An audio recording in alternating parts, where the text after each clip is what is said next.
Buenos días, Alba, muchas gracias por días. estar aquí. Muchas gracias por sacar tiempo en estos días en los que has venido para estar en España. Pues muchas gracias, Virtudes, y muchas gracias al departamento también por contar conmigo. Yo creo que para mí la antropología, más allá de ser una disciplina científica, académica, que eso es una cosa que yo creo que los antropólogos tenemos que reivindicar mucho porque muchas veces no se nos considera una ciencia, ¿no? O sea, sin ir más lejos, estaba hablando con mi compañero de piso pues el domingo y le estaba contando pues que me ibais a hacer esta entrevista enmarcada en el Día de la Mujer y Niña en la Ciencia él está haciendo un doctorado en informática y su respuesta fue: pero ¿tú consideras que lo que tú haces es una ciencia? Y claro, a mí me dejó impactadísima, ¿no? este comentario. Y entonces, bueno, pues yo creo que primero de todo la antropología es una ciencia que estudia los procesos sociales, los procesos humanos, una ciencia muy amplia que abarca muchísimas, bueno, pues tantas complejidades como la humanidad propia, ¿no? Pero aparte, para mí también es un modo de vida, también es una metodología, ¿no? Trabajamos con un método específico, un método etnográfico, que para mí es lo que diferencia la antropología de, por ejemplo, la sociología, ¿no? Pero si puedo ahondar un poco más en esta idea de que es un modo de vida, yo creo que nosotros, o sea, somos antropólogos en cualquier contexto, ¿no? O sea, nosotros, yo que sé, vamos al cine, vamos a visitar un museo, estamos en un parque, lo que sea, y nunca salimos como de este rol de somos un antropólogo, ¿no? Sí. Y estamos entendiendo el mundo desde una perspectiva concreta. Y luego yo creo que eso también se traslada mucho en cómo nosotros cuando trabajamos con personas, ¿no?, específicas, pues muchas veces acabamos creando vínculos y acabamos creando relaciones con ellos porque pues eso es una forma de vivir también, ¿no? ¿Y cómo te enteraste de la antropología? O sea, ¿cómo llega la antropología a tu vida y cómo decides luego después, pues Sí. me voy a dedicar a ello o me voy a impregnar de tal manera como estás diciendo ahora, ¿no? Y convertirme en antropóloga? Pues para mí yo creo que la antropología, o sea, yo creo que he nacido siendo antropóloga en cierta manera porque, bueno, yo toda mi vida he tenido en cierta manera pues he vivido en una casa que era una casa de antropólogos, ¿no? Mi padre es antropólogo y desde muy pequeña, pues mi padre, bueno, un poco de contexto, mi padre trabaja con exhumaciones de la guerra civil o ha trabajado durante mucho tiempo.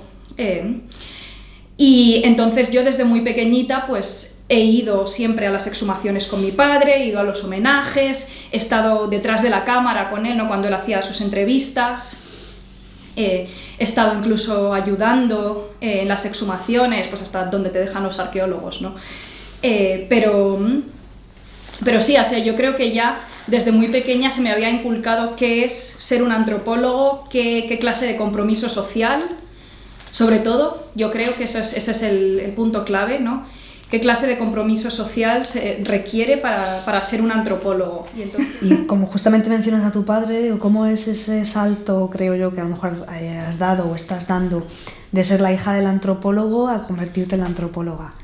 Pues obviamente tiene sus complejidades, ¿no? Tanto desde el punto de vista personal como del punto de vista académico, ¿no? Porque siempre ser la hija de, pues es un poco... Pues eso, tiene sus complicaciones, y yo no quería ser la hija de, ¿no? Nada más, yo soy una persona, yo soy una antropóloga con mi propia formación y yo creo que sobre todo para mí el distanciarme un poco del tema que trabaja mi padre, ¿no? No centrarme tanto, aunque podría perfectamente porque sé muchísimo sobre la guerra civil, sobre exhumaciones, sobre el movimiento memorialista, porque al final he crecido siendo parte de él. Yo quería encontrar mi propio camino y también es eso, volviendo a la carrera, ¿no? Pues cuando yo tuve que decidir un tema para mi TFG, yo no sabía muy bien qué quería hacer, me interesaban mucho, siempre me han interesado los procesos urbanos, tal, y entonces mi TFG fue sobre gentrificación en lavapiés y desahucios. O sea, nada que ver con lo que estoy haciendo ahora, ¿no? Y entonces fue cuando yo estaba haciendo ese TFG que yo tenía que elegir un curso para cuarto ya, y elegí un curso que era de antropología de los museos. Y dije, bueno, esto puede ser interesante. Y entregué el primer trabajo y dije, esto es lo que quiero hacer. yo todavía estaba mirando, en ese momento estaba mirando másters, no sé qué, y yo estaba mirando másters de, pues hasta de geografía urbana y, ¿no? Como antropología del espacio, tal, pero ahí como que hice ese clic. Y entonces creo que ese fue el momento también en el que yo me distancié de mi padre y yo me pude convertir en mi propia antropóloga, ¿no? Trabajando con museos, trabajando con colecciones extraeuropeas y centrándome mucho también pues, en todas las perspectivas de las comunidades con las que trabajo, ¿no? Y cómo ellos se acercan al patrimonio que está en museos en Europa y pues todas las complejidades que viene con ello. ¿Y crees que por toda esa experiencia que fuiste cogiendo de una manera autodidacta o extraoficial, de pequeña, y ahora, ¿no? En el punto en el que te encuentras, que estás aportando algo diferente también desde una mirada pues de niña y mujer en la antropología, la disciplina? Yo creo que sí, porque, por ejemplo, una de las cosas que yo notaba en la carrera era que, claro, la gente cuando empieza a estudiar antropología no tiene ni idea de lo que es la antropología, o sea, porque nunca te lo explican en el colegio, nunca te hablan de esa carrera, ¿no? Y yo creo que mucha gente entra pues un poco porque ha tenido alguna clase de contacto previo, alguna gente por probar a ver qué es, pero yo ya sabía lo que era, o sea, yo entré con esa ventaja, si lo puedes llamar así, respecto a mis compañeros, que ellos muchas veces pues no entendían muy bien la metodología, sobre todo los primeros cursos, ¿no? Antes de que empezáramos a dar cursos de metodología y tal, pues no sabían muy bien lo que estaban haciendo, mientras que ellos sí.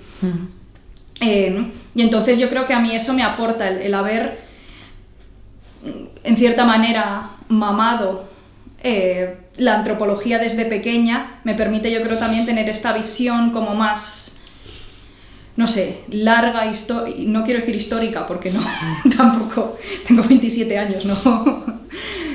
Pero bueno, sí, como esa perspectiva más larga de lo que es la disciplina y de que también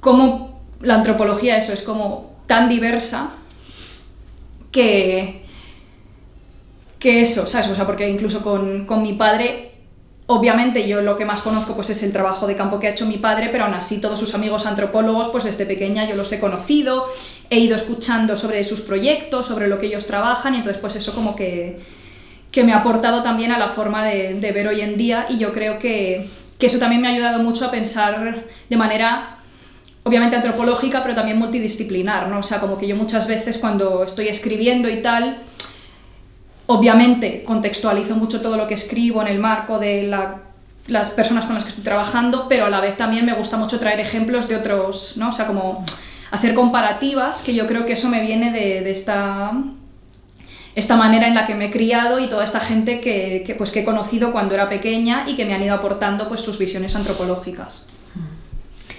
Y esto es como un acercamiento a la disciplina, ¿no? Como persona.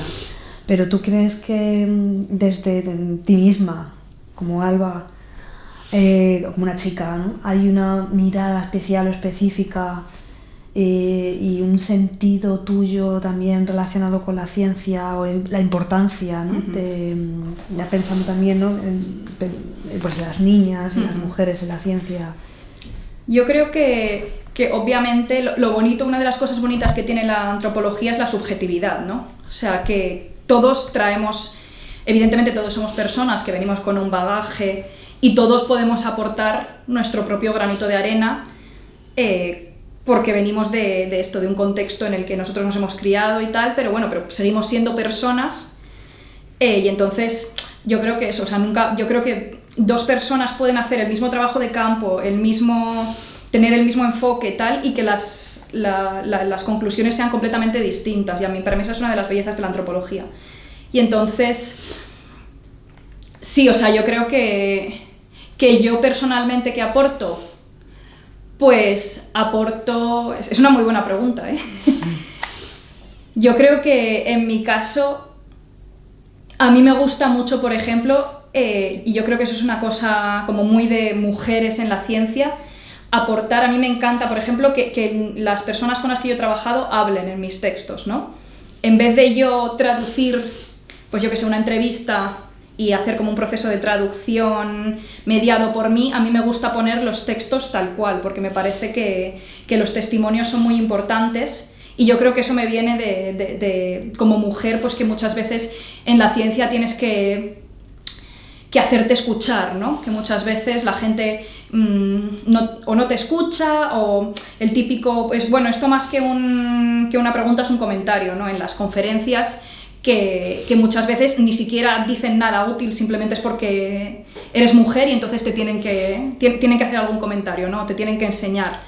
Y entonces a mí me gusta, como yo personalmente pues eso lo he sufrido, me gusta darles la oportunidad o darles una plataforma a las personas con las que yo he trabajado, pues para, en cierta manera, que tengan difusión, ¿no? Pues en otros contextos donde ellos no trabajan, ¿no? Pues como puede ser en Europa, en el contexto anglosajón. Y sí, yo creo que eso me viene del hecho de ser mujer y de ser yo y de... Sí. Entonces estás contando que piensas que hay una serie de dificultades también, tanto que chica, ¿no? Desde cuando luego. decides dedicarte a la ciencia social. Desde luego, yo creo que sí, aunque ahora cada vez más yo creo que las ciencias sociales se están feminizando en cierta manera, no solo desde un punto de vista metodológico, teórico, sino también, por ejemplo, en mi departamento, hay de los estudiantes de doctorado hay 3 hombres y a lo mejor 15 o 20 mujeres, ¿no? O sea, como que creo que también ahí está habiendo como un proceso que no sé exactamente muy bien de dónde viene, no sé si está relacionado pues con que cada vez se le da menos valor a las ciencias sociales, con lo cual pues no sé si hay muchos hombres que no quieren entrar en las ciencias sociales porque no le ven un valor, mientras que pues las mujeres yo creo que tenemos a lo mejor, no lo sé, una sensibilidad a lo mejor más cercana a las ciencias sociales, no lo sé. Tampoco aquí no quiero ponerme a teorizar mucho, pero sí, desde luego que hay dificultades siendo mujer, sobre todo en estos... Yo sobre todo eso lo noto cuando voy a conferencias, porque mi departamento al final pues es muy tal, pero incluso aunque mi departamento sea así, luego de las personas que son profesores y tal, la mayoría son hombres y por ejemplo cuando hacemos seminarios siempre son ellos los que responden, los que te hacen preguntas, los que te interrogan de una forma así como más... ¿no? Entonces yo creo que sí que tiene sus dificultades,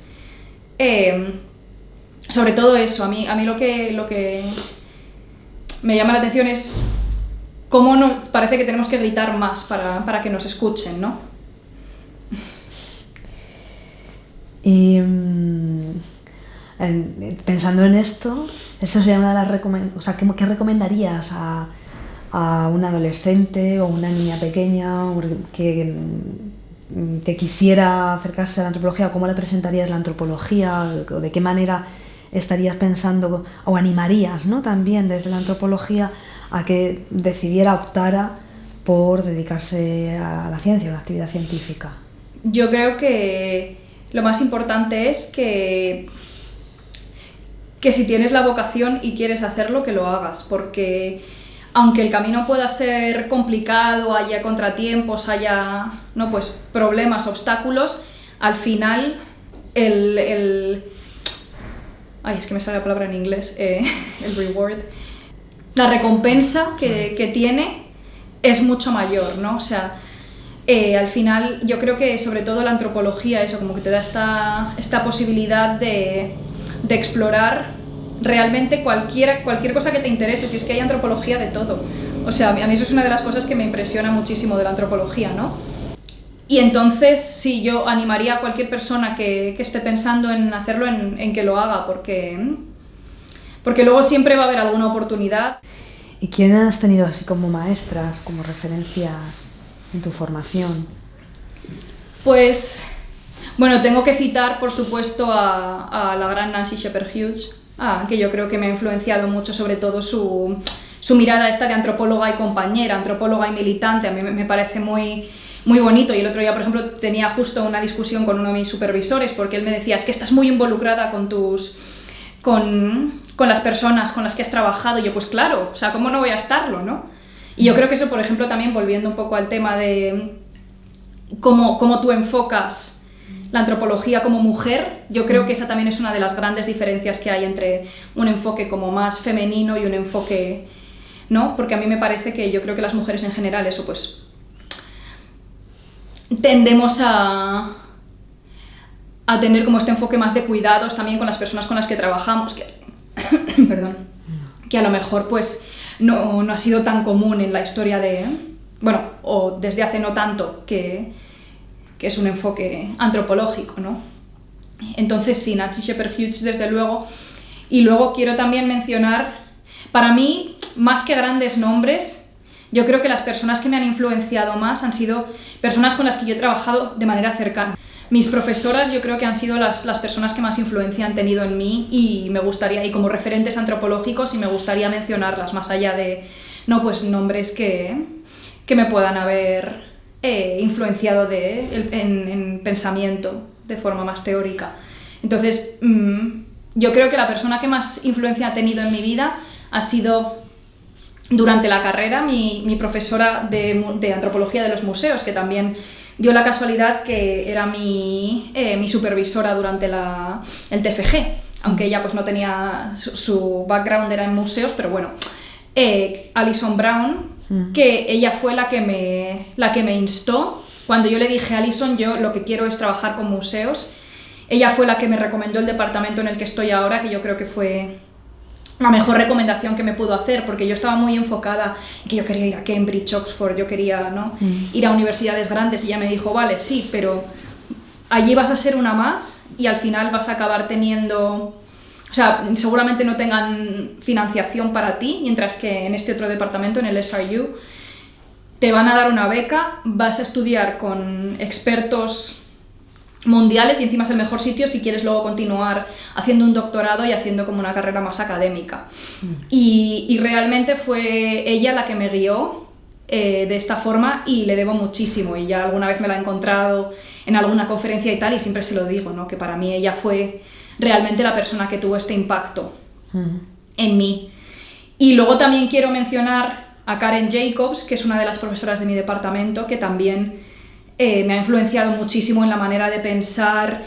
Por ejemplo, o sea, yo uno de mis grandes referentes que utilizo en mi marco teórico es uno de sus libros, ¿no?, y sus textos los cito muy a menudo porque me parece que ha tenido, no solo en la forma de, también me parece muy importante la forma de tratar, ¿no?, o sea, de cómo ella me ha tratado, cómo siempre te intenta ayudar, cómo siempre te da muchos consejos muy buenos, pero también desde una forma muy, como que no te hace sentir mal, ¿no? Es que no sé cómo explicarlo, pero que a veces cuando te dan comentarios pueden ser, no, pues te puede hacer sentir mal, pero en este caso no.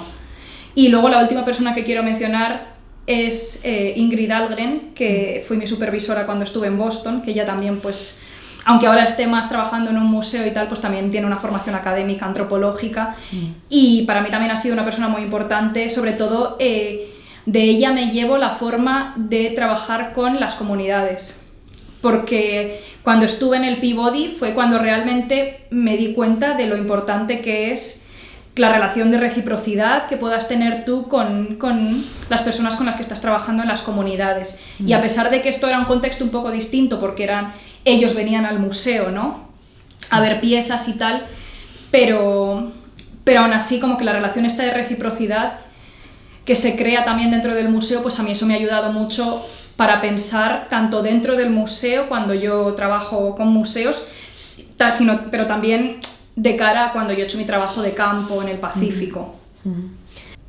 ¿Y qué expectativas, o sea, cómo planeas, te estás dedicando a esto, pero cómo ves en un futuro, ¿no? O qué papel o de qué manera tú estarías aportando en un futuro en los museos? Bueno, yo creo que para empezar yo trabajo en un nicho muy nicho, ¿no?, que es colecciones de museos antropológicos y colecciones de Micronesia, que Micronesia, la mayor parte del planeta no sabe ni que existe, ¿no?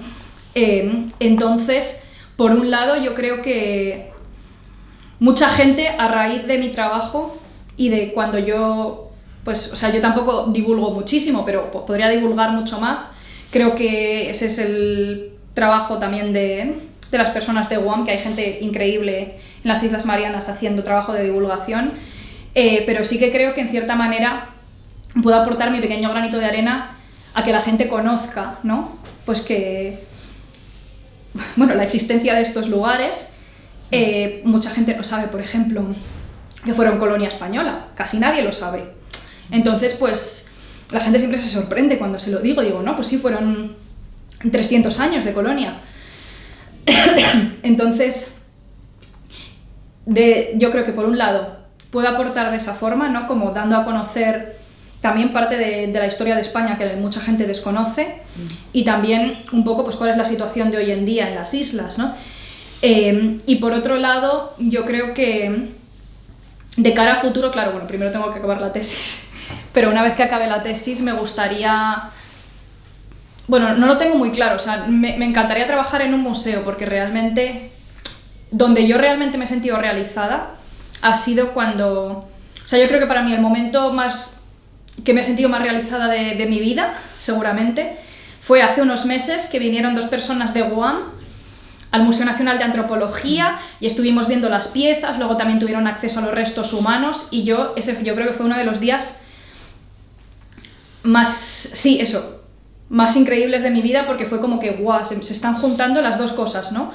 O sea, por un lado, todo el trabajo que yo he hecho y toda la información que yo les he podido aportar sobre estas piezas, y luego que ellos hayan podido venir y que hayan podido de primera mano, bueno, ver las piezas, interactuar con ellas, y a la vez, o sea, poder haber facilitado ese contacto, y a la vez ahora ellos pues ya son libres para, ¿no? Pues mantener el contacto con el museo, hacer peticiones de repatriación si así lo quieren, pero poder haber conectado eso, mi parte como académica con mi parte pues un poco más, no quiero decir activista, pero bueno, activista de los derechos culturales, no lo sé, pues fue un momento muy importante. Entonces a mí siempre me gustaría poder trabajar en un museo, pero no me cierro la puerta tampoco a otras posibilidades. O sea, al final la libertad que te da la academia no te la da ningún otro sitio.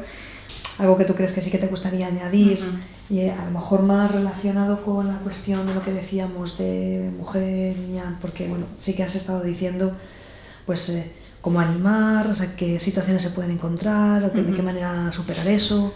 Claro, una de las cosas que no he mencionado, que también es muy importante, que me acaba de tal, es, claro, el trabajo de campo como antropóloga, ¿no? Que también nosotros, por ejemplo, y eso me parece que es una idea muy buena, en Norwich, donde yo estudio, en la universidad, tenemos un grupo que se llama Fieldwork Support Network, que es simplemente como una red de estudiantes que hacen trabajo de campo, y entonces pues hacemos eventos, pero también como, bueno, a veces sí que son como más formales, pues ahora vamos a hacer un evento con unas artistas y con otras chicas que tienen también una red de trabajo de campo, que trabajan sobre experiencias en el campo, ¿no? Y pues van a hacer como... O sea, vamos a traer un artista que van a crear unos... Es que son como unos bolsitos que metes cosas dentro, y es como, pues, como recuerdos del campo, tal, y no sé qué. Pero una de las actividades que hicimos hace un par de años fue precisamente cómo es ser mujer e ir al campo, ¿no? Porque muchas veces pues es un proceso complicado, y yo eso lo he vivido en Guam también. Yo a los 2-3 días llegar a Guam me di cuenta que yo, por ejemplo, no podía ir sola a la playa, ¿no? Porque pues siempre hay unas expectativas, muchas veces hay muchas mujeres que, y eso lo hemos hablado nosotras muchas veces, ¿no? Pues que se compran anillos falsos de compromiso o de matrimonio, y te inventas toda una persona, porque si no, muchas veces pues no te respetan, ya no solo como antropóloga, sino como mujer, ¿no? Entonces eso es algo que hay que tener en cuenta. Obviamente hay que ir mentalizada, ¿no? De que vas a estar en un sitio pues que es muy distinto al sitio del que vienes. Yo jamás, claro, yo casi toda mi vida he vivido en Europa, también en Estados Unidos, que al final pues tenemos un contexto también muy específico, y una forma también, yo creo, hoy en día de vivir, que en muchas otras partes del mundo es impensable todavía a día de hoy, ¿no? Hay todavía un contexto tan distinto, que yo no lo había vivido de manera tan fuerte hasta que hice mi trabajo de campo. Y mira que, o sea, Guam al final es un territorio americano, está muy americanizado, pero aún así las dinámicas sociales entre hombre y mujer pues son muy complicadas. Y ya ni te cuento cuando fui a otras islas más pequeñas, ¿no? Que en Micronesia. Entonces, pues eso sí, hay que tenerlo muy en cuenta. Pero bueno, o sea, muchas mujeres han hecho trabajo de campo, muchas mujeres y es muy posible, se puede hacer. Yo me acuerdo también, es que no fue una IBR que fui de chiripa, no sé si fue en 2017, no sé si fue aquí, no lo sé. En Madrid, No, pues, desde luego, pero que hubo una sesión que era precisamente sobre experiencias en el campo como mujer, y entonces era una sesión en la que distintas mujeres pues contaban como pues experiencias que habían tenido en el campo. Y claro, yo eso como que estaba al fondo de mi mente, y me acordé otra vez ahora al hacer yo mi propio trabajo de campo y experimentar pues algunas de las dinámicas que ellas mencionaban, ¿no? A ver, ¿de qué manera has encontrado una estrategia para superar lo que ves como dificultades o limitaciones? Pero también me gustaría que pensáramos en las ventajas, ¿no? Lo que crees que ha sido positivo en tanto que chica está haciendo el trabajo de campo. Claro, bueno, la ventaja fundamental yo creo que muchas veces es que tienes acceso a una serie de relaciones con mujeres que yo creo que como hombre no puedes tener, y acceso a ciertas formas de conocimiento que a lo mejor, o experiencias que a lo mejor una mujer no se siente cómoda para compartir con un hombre, ¿no? Con un antropólogo, pero que con una mujer sí, y esto pues yo no tanto, porque al final el contexto en el que yo trabajaba es muy específico, trabajo con artistas, con tal y cual, pero yo sí que, por ejemplo, tengo una compañera que está trabajando tatuaje en Melanesia, en mujeres, y entonces, claro, si ella fuera hombre seguramente no hubiera tenido acceso a la mitad de la información a la que ha tenido acceso como mujer, ¿no? Entonces yo creo que esa es una de las grandes ventajas. Y bueno, sí, luego experiencias, pues... O sea, yo, por ejemplo, siempre tienes que ir con la mente... Eso, tienes que ir concienciada, ¿no? De que pueden pasar cosas, de que pueden... me acuerdo que conocí a un... que no sé cómo, carpintero, no sé exactamente cómo llamarlo. Bueno, construye barcos, sí. Construye canoas en Saipán. Y yo le conocí un día, ¿no? Pues porque me habían dicho, tienes que conocer a esta persona porque están construyendo, usando las técnicas tradicionales, una nueva canoa, que, bueno, pues un poco de contexto, en las Islas Marianas básicamente este tipo de canoas, las Sackman, desaparecieron durante varios siglos, pues porque los españoles, básicamente el gobierno colonial español no permitía que hubiera relación entre las distintas islas, básicamente, y entonces pues se descontinuó la práctica y ahora están intentando pues revivirla. Y entonces dije, estupendo, pues voy a hablar con él, y estuve con él un rato, no sé qué, y luego al día siguiente me mandó una flor, un mensaje que ponía, hola, mi flor española, o algo así. Y dices, joder, macho, pero es que te he conocido ayer, ¿no? Porque tienes parece una tontería, pero es como, ¿no? Como que es una cosa muy pequeña, pero que te da como una sensación de, joder, es que esta persona me está... Sí, qué tipo de relación, ¿no? Claro, sí, qué tipo de relación ha establecido él conmigo, ¿no? Y, bueno, simplemente pues tienes dos opciones, o respondes o lo ignoras, ¿no? Yo, por desgracia, también tuve la mala suerte de que perdí a una persona, un artista con el que había trabajado muchísimo, y pues tuve una mala experiencia con un amigo suyo, pero él como que... básicamente permitió que pasara, y entonces pues yo en ese caso pues decidí cortar la relación, y era una persona con la que llevaba muchos meses trabajando, construyendo pues la relación con él, tal, pero al final por motivos personales decidí que mira, es que no quiero seguir trabajando con una persona que ha permitido que su amigo hiciera ciertas dinámicas estando él delante y no dijo nada, y simplemente me dijo, bueno, es que él es muy tocón, él es muy así, pues entonces pues son decisiones difíciles, pero bueno, a veces tienes que ponerte a ti misma por delante del trabajo, ¿no? Y eso no significa que no vayas a conseguir otras relaciones increíbles y que vayas a conseguir, ¿no? Poder hablar con otras personas. O sea, a lo mejor, precisamente porque dejé de hablar con este señor, tuve acceso a otras, ¿no? Sí, que lo que parece que es un problema se puede convertir al final... Claro, en una ventaja, ¿no? Y a lo mejor a raíz de eso pues pude pasar más tiempo con otras personas que luego pues al final me han aportado muchísimo más, tanto a mi investigación como a mi experiencia en las islas.